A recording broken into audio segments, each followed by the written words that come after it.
کئی بار میں گئی ان کے یہاں اور مجھے مزہ بہت آتا تھا جب وہ ہمیشہ مجھے یہ کہتی تھی چھوڑو اب پڑھائی لکھائی کی باتیں چھوڑو، کچھ گوسپ بتاؤ، کچھ اسکینڈل بتاؤ. بہت کم لوگ ہوتے ہیں جو کھلے دل سے اس طرح کی محبت دے پاتے ہیں اور دے کے خود شکر گزار ہوتے ہیں کہ آپ گئے اور آپ نے ان کی محبت قبول کی اور ان کے ساتھ آپ رہے بیٹھے. ان کی جو ایک انٹلیکچوئل پہنچ تھی، جو انٹلیکچوئل سطح پہ، اور جس کو کہتے ہیں شی واز ویری ایریوڈائٹ. اردو افسانے میں ان کی حیثیت جو ہے وہ ایک روایت کی ہے، ایک لیجنڈ کی ہے. آنے والا زمانہ بڑی مشکل سے یقین کرے گا کہ اردو زبان میں کبھی اس پائے کی بھی ایک ادیبہ پیدا ہوئی تھی.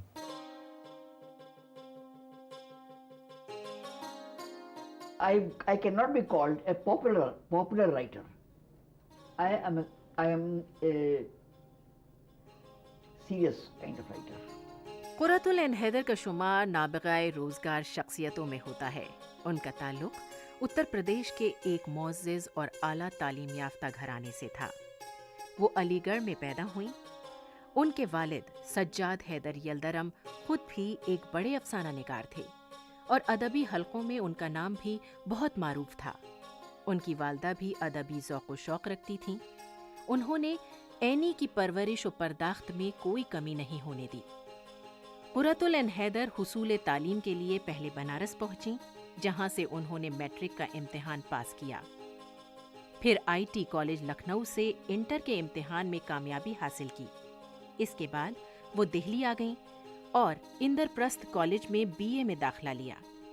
یہاں سے انہوں نے لکھنؤ یونیورسٹی کا رخ کیا، جہاں MA کی سند حاصل کی. اس دوران ان کے افسانے آل انڈیا ریڈیو لکھنؤ سے نشر ہوتے رہے. کوئی رائٹر اپنے بچپن کو نہیں بھولتا ہے، وہ اس سے آگے نکل جاتا ہے لیکن وہ واپس آتا جاتا ہے اس کی طرف. کہیں نہ کہیں سے کوئی چیز ڈھونڈ کے نکال لیتا ہے، اس میں سے اس کو شامل کر لیتا ہے اپنے حال میں. تو وہ ایسا ہے کہ اس کو ہم پیچھے بھول نہیں سکتے. تو وہ میں نے بھی یہی کیا اور میرے ساتھ یہ ہوا کہ میں نے زیادہ اس میں I've dwelt more on that. تو میں نے میرا ایک پورا لٹریچر ہے بچپن کے بارے میں. ہمارا پورا خاندان جو تھا وہ لکھنے پڑھنے والوں کا خاندان تھا. یعنی ہمارے والدین تو تھے ہی مشہور رائٹر تھے. ہمارے خاندان میں خاص بات یہ تھی جس کا ذکر مولانا علی میاں نے کیا ہے. مولانا علی میاں ندوی، انہوں نے کہیں لکھا ہے کہ ہمارے اس خاندان کے بارے میں اس کی قابل ذکر بات یہ ہے کہ اس کی عورتیں بھی اعلیٰ تعلیم یافتہ تھیں.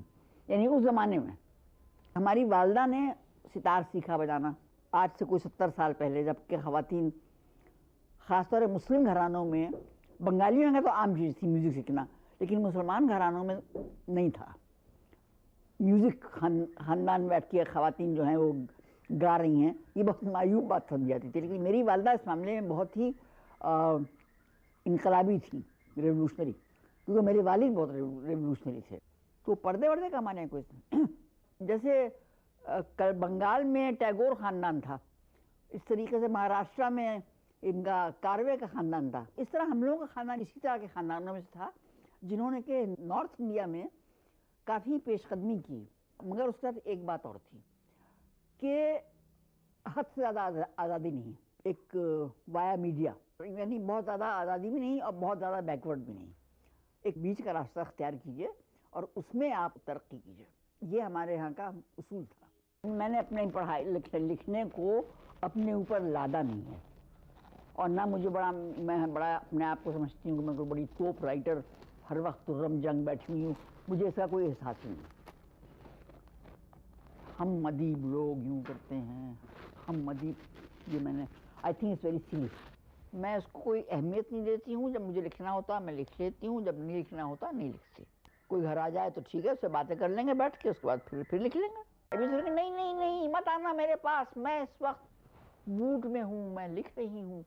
یہ سب فراڈ بیوقوفی کی باتیں، فونی. قرۃ العین حیدر میں ہماری عینی خالہ، ان سے بہت قریبی رشتہ تھا اور میں سمجھتی ہوں کہ میرے لکھنے کو کم سے کم انہوں نے بہت متاثر کیا.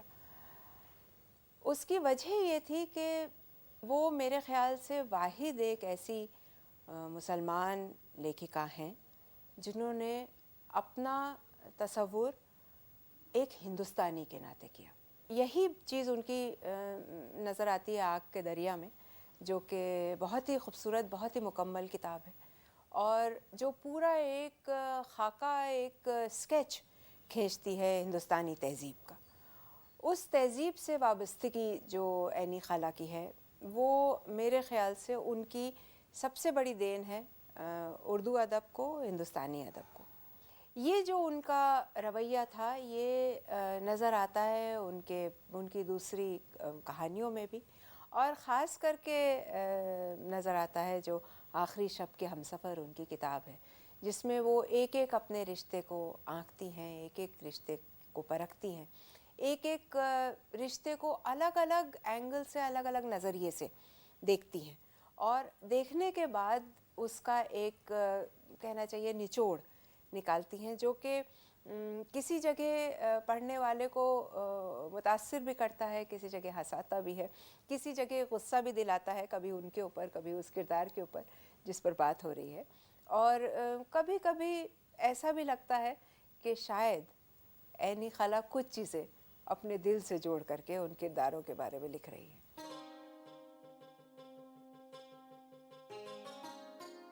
جب وہ آخری کتاب جو انہوں نے لکھی، جو کہ ایک طرح سے ہندوستانی ادب کا، خاص کر کے اردو ادب کا البم مانا جانا چاہیے، خیر جہاں دراز ہے، اس میں انہوں نے تصویریں شامل کیں، اور ہر اس ادیب کی تقریباً میرے خیال سے تصویر موجود ہے جو ان کے دور میں لکھ رہا تھا، سوچ رہا تھا، پڑھ رہا تھا، پڑھا رہا تھا، تنقید کر رہا تھا.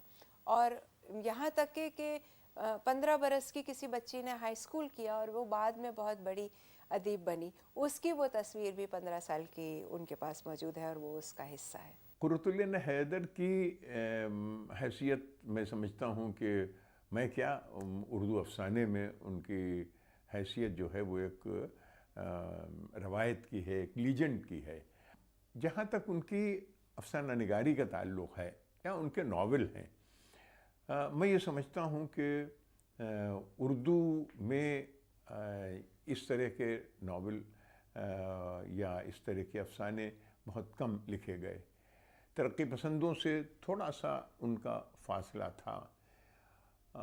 میں بنیادی طور پر انہیں ترقی پسند مانتا ہوں، اندر سے بیسیکلی وہ ترقی پسند تھی، لیکن ترقی پسند تحریک سے جو لوگ وابستہ تھے یا انجمن سے جو لوگ وابستہ تھے، اور انجمن جس طرح کے کام کر رہی تھی، جس طرح کے فیصلے کر رہی تھی اس وقت، اور جس طرح کے مینڈیٹ لکھنے والوں کو دے رہی تھی، وہ ظاہر ہے کہ غلط تھے، اور اس سے ان کو اختلاف تھا، اور وہ اختلاف رہا، اور اس کا اظہار جگہ جگہ پر ان کے جملوں میں، طنزیہ ان کے ناولوں میں، ان کے پیش لفظ میں آپ کو وہ صورتیں ملیں گی، وہ اس کے لکھتی رہیں.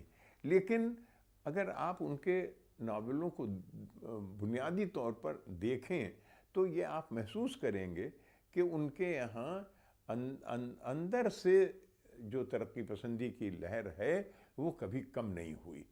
انہوں نے جن چیزوں کو لکھا، پہلی بات یہ کہ جو پکچرائزیشن یا جو بیانیہ پر جو قدرت، جو مطلب بیانیہ پر حکم تھا ان کا چلتا تھا، جو قدرت انہیں بیانیہ پر حاصل تھی، وہ شاید ہی کسی کو ہو. جس موضوع کو انہوں نے اٹھایا اپنے ناولوں میں، تحریک آزادی پوری کس طرح سے، کہاں کہاں سے اس میں دراریں پڑیں اور کہاں سے کیا ہوا، آخر شب کے ہم سفر، ان کا ناول آپ دیکھ لیجئے، آپ ان کا گردش رنگ چمن ان کا ناول دیکھ لیجئے، جہاں کہیں انہوں نے جس موضوع کو لیا ہے اس کو اتنی خوبصورتی سے بیان کیا ہے کہ میں یہ سمجھتا ہوں کہ ایک بار اگر کوئی اس کو پڑھنا شروع کر دے تو اس کو رکھ نہیں سکتا. یہ کامیابی تھی. تو کسی چیز کو بیان کرنے کے لیے، لکھنے کے لیے، اور اس میں پرفیکشن اور حقیقت کی وہ لہر لانے کے لیے کسی ناول نگار کا یا کسی فنکار کا اس تجربے کو خود حاصل کرنا ایک بہت بڑی بات ہے کہ وہ جن کو کبھی کہا گیا پوم پوم ڈارلنگ، وہ جا کے جھگی میں جھوپڑی میں رہے کہ یہ عورت کیسے رہتی ہے، یا طوائفوں کی زندگی پر جو انہوں نے لکھا ہے، ان طوائفوں کی زندگی کے بارے میں کہاں سے ان کے پاس اطلاعات آئیں. جو تاریخ ہے اور جو اس کا پس منظر ہے اور جس طرح سے وہ اس کو بیان کرتی ہیں، وہ انہوں نے اس ایکسپیرینس کو دیکھا ہے اور اس سے قریب رہی ہیں، تب انہوں نے لکھا ہے. یہ ایک بہت بڑی بات ہے. اینی آپا کی کہانیاں اتنی خوبصورت، جب پتجھڑ کی آواز سب سے پہلے میں نے پڑھی تھی، اور میں ان دنوں میں نیا افسانہ اس پہ لکھ رہی تھی اور کوشش کر رہی تھی یہ سمجھوں کہ ہندی اردو میں ماڈرنزم جب آیا، آدھنکتا آئی، جدیدیت آئی، تو اس کو کیسے کن لوگوں نے سب سے پہلے ریپریزنٹ کیا. تو مجھے لگتا ہے کہ یعنی آپا از ون آف دوز کہ پتجھڑ کی آواز جب دیکھیں تو اس میں ایک عجیب سی ایک کیا کہیں گے اس کو، جیسے ڈیٹیچمنٹ بھی ہے اور اتنی ہی انوالومنٹ بھی ہے جو فیمیل پروٹیگنسٹ کے اندر، اور پارٹیشن کی گونج جو ہے وہ اس میں برس رہی ہے تھرو آؤٹ.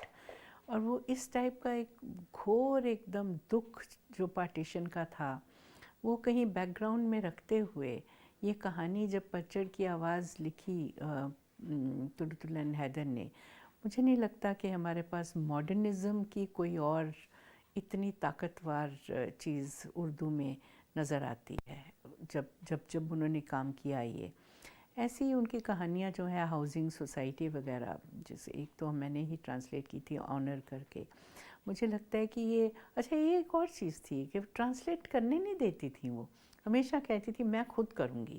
اور میں نے بڑے پیار سے ان کو بٹھا کے سمجھایا کہ کیسے یہ کہانی تو مجھے کرنے دیجئے، کیسے بھی کرنے دیجئے، اور الٹیمیٹلی آپ کے نام سے بھی ہم اس کو دے دیں گے. لیکن پہلے تو مان نہیں رہی تھی، لیکن پھر بیٹھ کے جب انہوں نے ایک ایک شبد میرے ساتھ پڑھا اور کنونس ہو گئیں کہ ہاں ٹھیک ہو گیا ہے، تو پھر مجھے اجازت مل گئی تھی. تب سے میرا ایسوسیشن ایز این ایڈلٹ ان کے ساتھ رہا. کئی بار میں گئی ان کے یہاں اور مجھے مزہ بہت آتا تھا جب وہ ہمیشہ مجھے یہ کہتی تھی چھوڑو اب پڑھائی لکھائی کی باتیں چھوڑو، کچھ گوسپ بتاؤ، کچھ اسکینڈل بتاؤ. تو ادبی دنیا کے اسکینڈل میں اکٹھے کر رہی ہوں، بتاؤ ذرا کچھ. تو بڑا عجیب لگتا تھا، لیکن وہ دوستانہ ایک سٹائل ان کا اور بہت ہی اچھا لگتا تھا. اور وہ مجھے نہیں لگتا کہ آج کل ہم اتنے آرام سے وہ لیجر اور انٹلیکٹ کا کمبینیشن کسی میں دیکھ سکتے ہیں.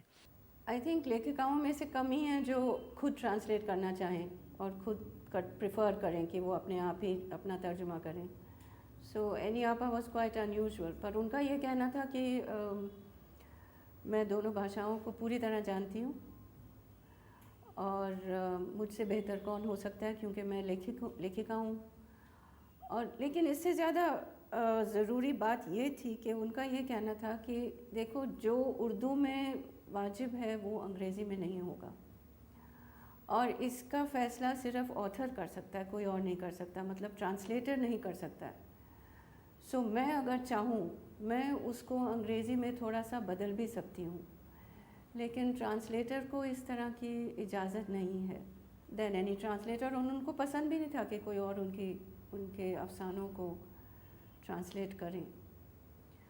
سو کئی لوگوں کا یہ کہنا ہے that it's not a good idea for an author to translate her own work. خاص طور سے اینی آپا کو خود سے نہیں کرنا چاہیے تھا.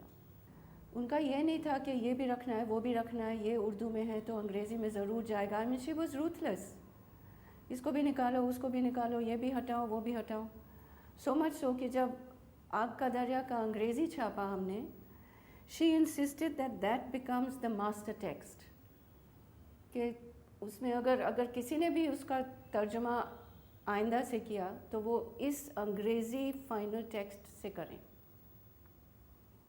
حالانکہ وہ خود ٹرانسلیٹ کر چکی تھیں 40 سال پہلے، لیکن اپنی انگریزی ٹرانسلیشن کو بھی انہوں نے سدھارا. تقسیم ہند کے بعد ان کا خاندان پاکستان ہجرت کر گیا. وہ پاکستان جا کر اطلاعات و نشریات سے وابستہ ہو گئیں، پھر لندن کے لیے روانہ ہوئیں. یہاں وہ BBC سے جڑی رہیں.